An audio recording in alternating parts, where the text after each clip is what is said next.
Welcome students. Welcome in the second part of the video. In this video I will teach you different properties of Fourier transform, two different and main properties of Fourier transformation along with Fourier transformation of one function. This is time shifting property. This is time scaling property. What happens in time shifting property? Suppose the signal is xt. It is get time shifted by xt minus t0. What will be the Fourier transformation of this signal? Assuming signal is xt ut. Okay, so it is time shifted by t0. Now xt ut, the Fourier xt is obtained by doing inverse Fourier transformation of x of j omega. Xt is obtained by inverse Fourier of x of j omega. If you do inverse Fourier transformation on x of j omega, you will get xt. So xt is 1 by 2 pi integration 0 to infinity x of j omega e to the power j omega t d omega. So put instead of t, write t minus t0. So it is 1 by 2 pi 0 to integration 0 to infinity x of j omega e to the power j omega t minus t0. So it is e to the power minus j t omega t minus t0 will come out because t0 is not a function of omega. So it is 1 by 2 pi integration of 0 to infinity x of j omega e to the power j omega t d omega. It is known as inverse Fourier transformation of xt. Xt is the this x omega is known as inverse Fourier transformation of xt. This is xt, inverse Fourier transformation of x of j omega. This is xt. So it is xt.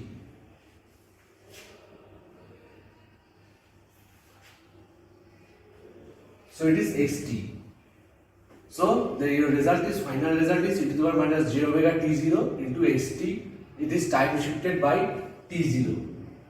The function is time shifted by t0. Now let's do the frequency scaling. It is integration of 0 to infinity is to the power at e to the power minus j omega t dt. So at is equal to k, dt is equal to dk by a.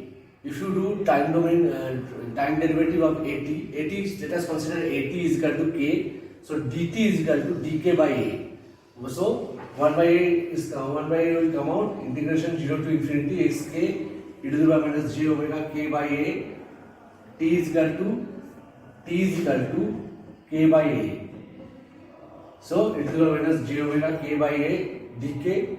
So it is the result is 1 by a x of j omega k by a.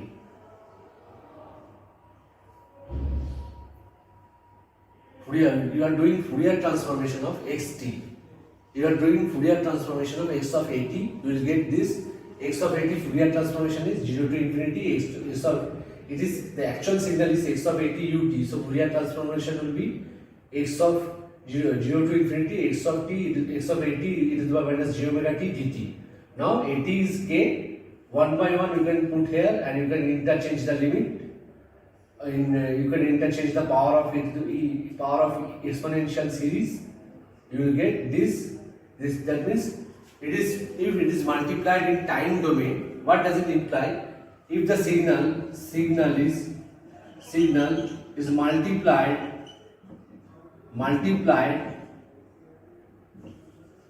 a times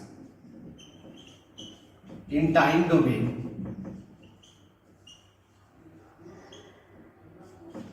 one by a times contraction in frequency domain. Contraction or division.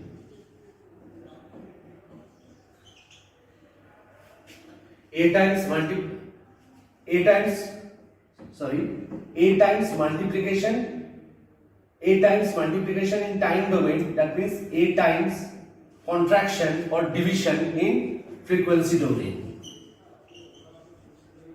This is time domain, this is frequency domain. Now let's see one particular function that is called gate function. This is gate function. It is actually it is a gate pulse. It is one type. You can see one type of clock pulse used in digital communication or digital electronics called clock pulse. It is nothing but one type of clock pulse.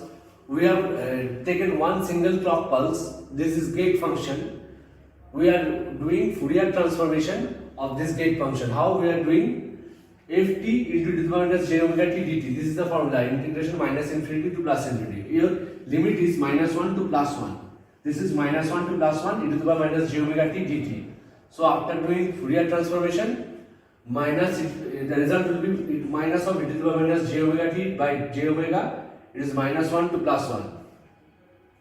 So the result will be e to the power j omega by j omega minus e to the power minus j omega by j omega. If you put 1, the minus, after doing integration of e to the power minus j omega t, it will be minus e to the power minus j omega t divided by j omega. The limit is minus 1 to plus 1. So it is, your upper limit is 1, lower limit is minus 1. So it will be, after doing all the calculations, it will be e to the power j omega divided by j omega minus e to the power minus j omega divided by j omega. So 2, let us multiply 2 in numerator and denominator. Numerator and denominator, it will multiply at 2 in upper side and lower side. Upper side it will be multiplied by 2, lower side it will be multiplied by 2. So sine, this is sine function, e to the power j omega minus e to the power minus j omega by 2j. That means it is sine omega. So it is sine omega by omega. It is sinc function. It is known as sinc function. So we have done 2 properties. We have completed 1 functions, that is called sinc functions. We have completed Fourier transformation of 1 function, that is called gate function. Resultant is known as sinc function. Sinc functions looks like this.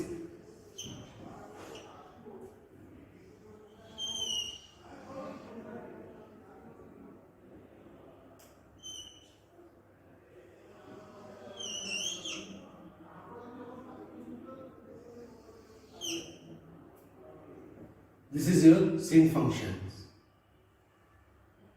This is main lobe. These are side lobes.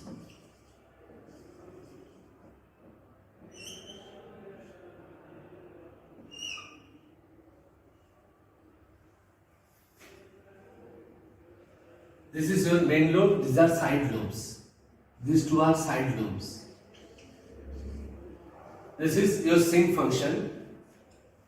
This is called, actually it is mathematically it is sin x by x.